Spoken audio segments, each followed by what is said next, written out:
বিএডৰ second ইয়াৰৰ paper 9 curriculum অৰ্থাৎ পাঠ্যক্ৰম এই পেপাৰখনৰ ফাৰ্ষ্ট ইউনিটটোৰ প্ৰথম ইম্পৰ্টেঞ্চ কুৱেশ্যনটো মই অসমীয়া মিডিয়ামত লিখি উলিয়াইছোঁ। আপোনালোকে এবাৰ চাই ল'ব।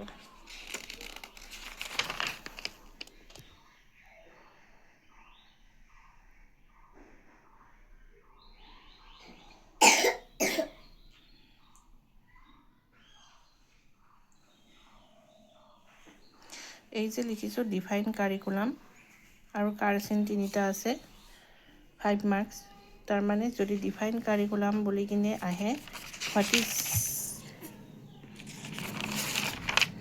What do you mean by curriculum নাহি যদি ডিফাইন কাৰিকুলাম বুলি দিয়ে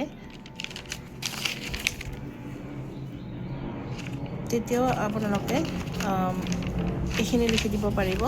কিন্তু ডিফাইন কাৰিকুলাম বুলি দিলে ইয়াৰে পৰা ইয়ালৈকে গোটেইখিনি লিখিব লাগিব, কাৰণ 5 মাৰ্কছ থাকিব।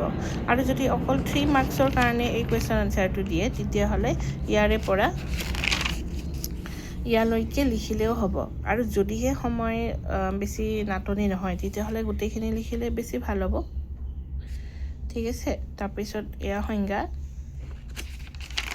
মই 3জন ব্যক্তিৰ দিছোঁ, যিকেইটা মানে পঢ়িলেও পুতুককৈ মনত থাকে।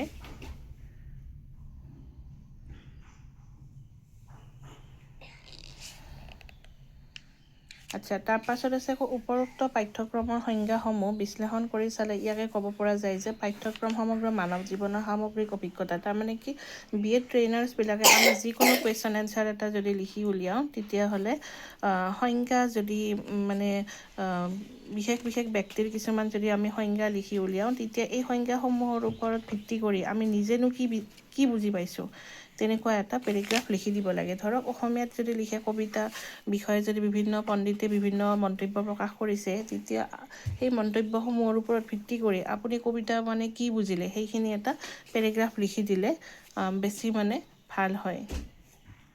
ধন্যবাদ।